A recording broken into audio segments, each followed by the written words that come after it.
The following episode of Dad vs. Daughter was made possible by a contribution from Looney Labs.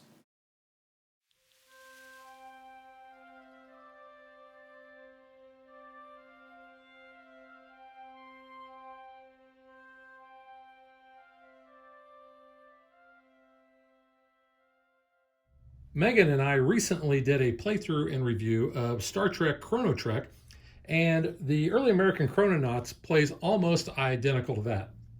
So if you're familiar with that video, this video is going to be very, very familiar to you. So to set up, we have an 8x4 grid, and if you ever forget where a card goes, just look at the bottom corner here, and that will tell you this is card 1 in row W.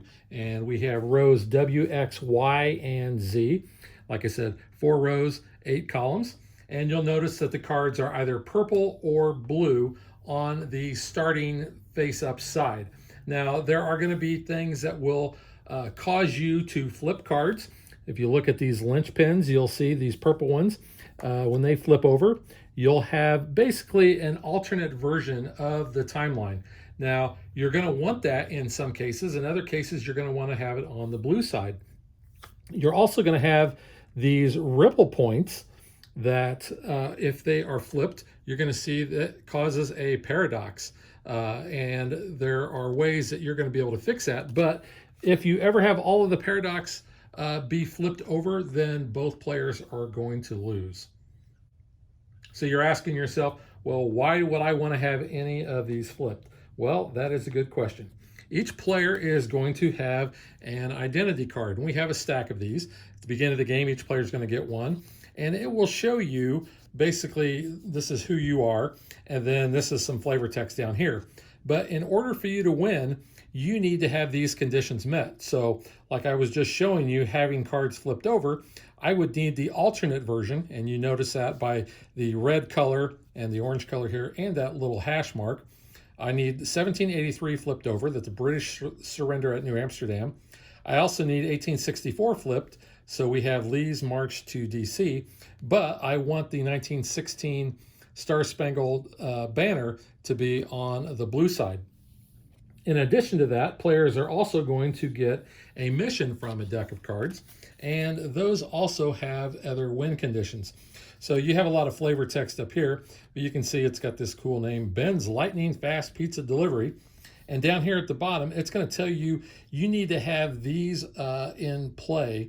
The negative calorie pizza, pollution free flying car, and Franklin's kite.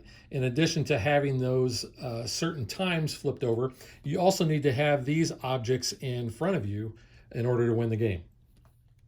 Each player is also going to be dealt 3 cards off the top of this Chrononauts deck, and there are 6 different types of cards that these can be.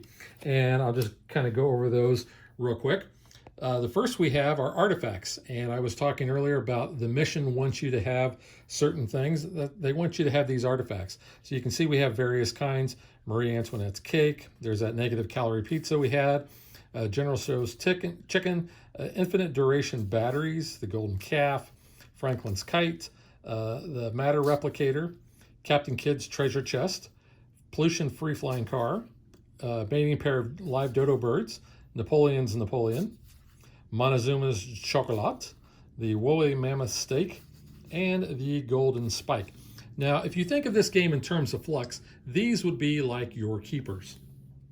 Similar to the artifacts, we have gadgets. Now, these are kind of like special artifacts in a way that if you have these in front of you, they're going to allow you to do certain things. So we have the extra large time machine, the Chrono Fred, temporary shield or temporal shield, the very clean time machine, the super deluxe time machine, and head in a jar. So those are all going to allow you to do certain things. Also in Flux, we have action cards, and we have those in this game as well. You're going to be able to play this on your turn, and you're going to be able to do certain things. So this one says sell an artifact. Discard 1 artifact that is face up in front of you, and then draw a card. And then the entree bonus, if the artifact is a steak, pizza, or chicken, you get to draw an extra card. So they're going to have certain types of artifacts. They're going to have certain names, but they'll have those other types that you need to get or be aware of as well. Get there first. Steal an artifact. It never existed. Discard an artifact or gadget. Time vortex. Gather up everyone's cards, and you're going to shuffle those together. Your parents never met. Discontinuity. Some more copies of those as well. So you got quite a few of those. Next, we have these time warp cards, and these are going to be ways that we can kind of mess with things. So it says, scurry into the future to get what you need, then come back to this exact moment so that no one knows you were gone. So that's just kind of your flavor text. You're going to look through the draw pile and choose a card other than a time warp. Then you're going to reshuffle the deck and then play the card. So there's a bunch of different types of that. Rewind. Remove any card, except another time warp, from the discard pile without changing the order and immediately play it. You have a few of those. There's fast forward, rewind, memo to your future self. Now this was one that we highlighted in that Star Trek game. Basically, you're going to be able to cancel a card that someone else just played. So we have a couple of those. The inverter cards are going to be your main way of being able to flip those date cards to get to those, get to where you want. You'll see it says flip any linchpin, but there's different types. This one says spread rumors. You're going to flip one of the following. So you've got 4 different types of cards that you're going to be able to flip. We have steal plans. You're going to be able to flip another one of those. Suppress information. Flip one of those. Start a fight. Halt attack. Sway voting. Restore history. So a number of those that some are tied to certain cards, others are not. And then those cards that we flip over, let's just say, you can see here, it says it's paradoxed if DC is on its normal, or it's on its the hash side in 1814. We flip that over, then we're going to have a paradox. Now, the way that we're going to be able to fix those paradoxes is by patches, and we have a whole stack of those. Now, when you play a patch, you have to match up that certain date. So in this case, I want the 1916 card. Let's see, where is that at?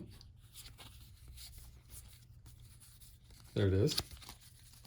So the 1916 card shows you the Star-Spangled Banner becomes the national anthem. President Woodrow Wilson orders it played at military and naval occasions. And like I said, it's paradoxed if 1814 is flipped to the hash side. So that would be one of our first paradoxes. Now on our turn, if we wanted to get rid of that, we would play this patch card. Now that is going to go right on top of that other one. But if we ever flip that 1814 card back, then basically this is going to be discarded and history basically is restored. Also, whenever you play a patch, you're going to be able to immediately draw a card. So the game is going to be played over a series of turns until one person is able to meet their win conditions. Now what you're going to do, you're going to draw a card, like I said, off of that Chrononauts deck, and then you're going to play one of those based on what type of card it is. So you want to try to get those artifacts that you need to complete your missions, and you want to get the timeline basically the way you need to have it, because essentially you're time travelers and your version of the past may be different than your opponents.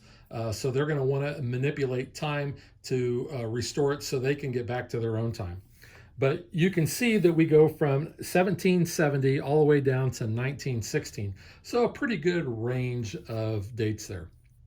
But like I said, this plays identical really to the Star Trek Chrono Trek. If you want to check out our playthrough, go and watch that video. And then if you're not sure about how this is played, I think if you watch that, you're really going to understand how this one is played. So now let's get to what I think of this.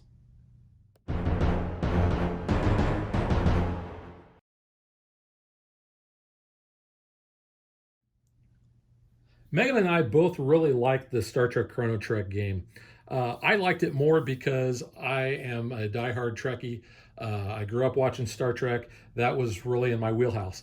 I am also a history buff, so I really enjoy this one as well. I like the concept of being able to tweak history, here and there. This thing didn't happen, but this thing did. And it just kind of gives each game its own little flavor. Like I said, the gameplay is the same. So whether you would get this one or get the Star Trek version or maybe another version that they have is really going to be dependent on where your tastes lie. Like I said, I like history, so I really like what this game has to offer. From a teaching standpoint, this is really good too, because especially for the, I'd say, younger players, teenagers, when they're in high school, they got to learn about history. This is a good game to play because it's going to reinforce some of those things that they might have had in their class, or when they get to that history class and they're talking about, say, the Battle of New Orleans or the Battle of the Alamo, they're going to be like, oh, I remember that. And I remember that was 1815 or 1836. Some of the things that's going to help them kind of get more energized about their school subject, if that's possible. But no, I've really enjoyed this game. This is something that I think especially non-gamers can get into playing. I mentioned Flux earlier.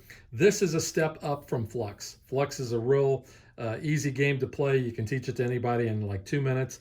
The same is pretty much about the same with this. You can teach this game, I think, in about 5 minutes. You start playing it, especially after you get that first game under your belt. You'll be like, okay, let's reset it and play again, which is exactly what Megan and I had done before. Was sometimes the games can go pretty quickly based on your win conditions.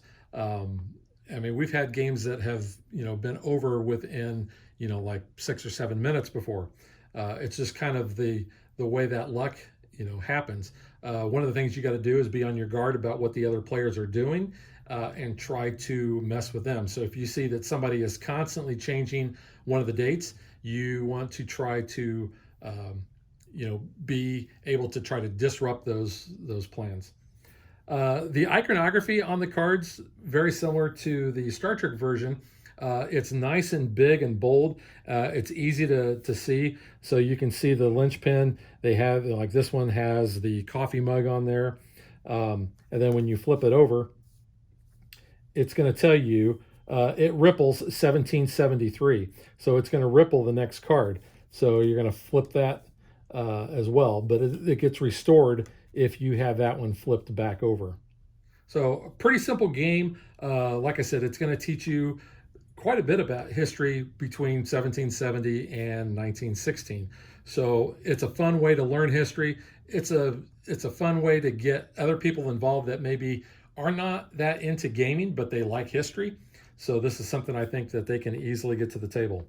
As far as the component quality goes, the cards are nice. They're a little slick. They're not a linen finish, but the text is easy enough to read. I like the fact that you've got the bold font there, so very easy to read and understand. You've got a number of different identities, so you're going to be able to change these up as well. Same with the missions. You've got a good stack of missions, so those are going to be different. Plus, when you're mixing those and combining those with the IDs, you've got a unique set of win conditions that you're going to, it's going to take a while for you to transmute through all of those in order to start repeating that. But I highly recommend this game. It's a small game. It's easy to take around. It plays fast. Like I said, it's easy to teach. So one that I would definitely recommend having in your collection. So that is the Early American Chrononauts from Looney Labs, and we will catch you guys next time. Thanks for watching our video. We hope you enjoyed it, and if you did, click that like and subscribe button. You can also follow us on social media like Facebook and Twitter at DadBeDaughter. And if you like what we do and you want to support us, you can visit our Patreon page. So thanks for watching. Thanks.